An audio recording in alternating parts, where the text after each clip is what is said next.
Already the evidence shows that there's something that happens when very large numbers of people come together. The data show, because of the correlations, that consciousness is involved, human consciousness.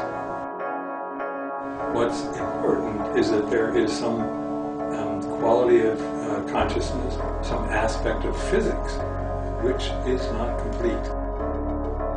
I often say it's a small effect, so small that you shouldn't think you're going to be able to switch channels on your TV by thinking on it. That smallness of effect is absolutely not what's important when you think about implications in science.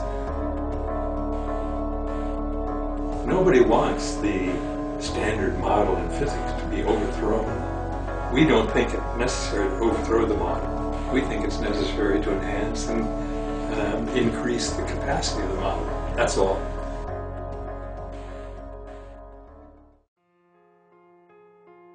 The Global Consciousness Project is a kind of expansion, I guess you might say, of the idea that groups can come together when they're driven by a common emotion or an experience to form something new, a new entity, a group consciousness.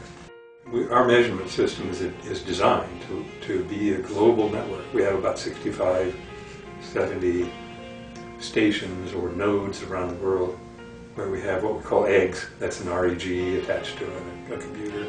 So the Global Consciousness Project was designed to look at the possibility that humans, when they're brought to a common focus of attention by a disaster or a celebration,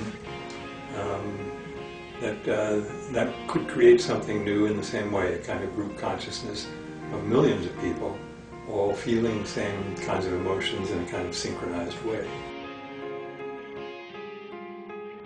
At first we didn't know what kind of events to look at, so we looked at those maybe that are really surprising, things like attacks or bombings or terrorist kind of thing. And the whole of our analysis, the formal analysis, is designed to look at the variance in the network, look at the whole network. So the September 11th event is widely known as one of the things that's kind of emblematic of the Global Consciousness Project. It's, in some respects, the biggest event that we've looked at. It turns out, in fact, it manifests the potential to change the world.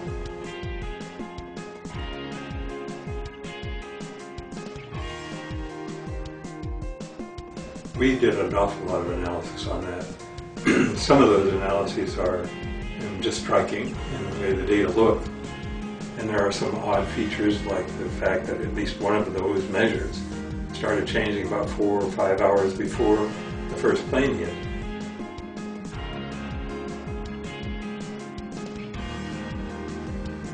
I think the data are pretty much indisputably in support of the fact that we do interconnect. We interact. We're not isolated, my consciousness inside my skull. My consciousness and yours extend out into the world, and they intermix. We're a little bit like neurons in a giant brain which we know nothing about. Consciousness is a provider of information. Consciousness is a source. We change the correlation matrix of a network that's scattered all over the world. We change it. It isn't random anymore. Those devices that are separated by thousands of kilometers are suddenly acting more like each other than they should by chance.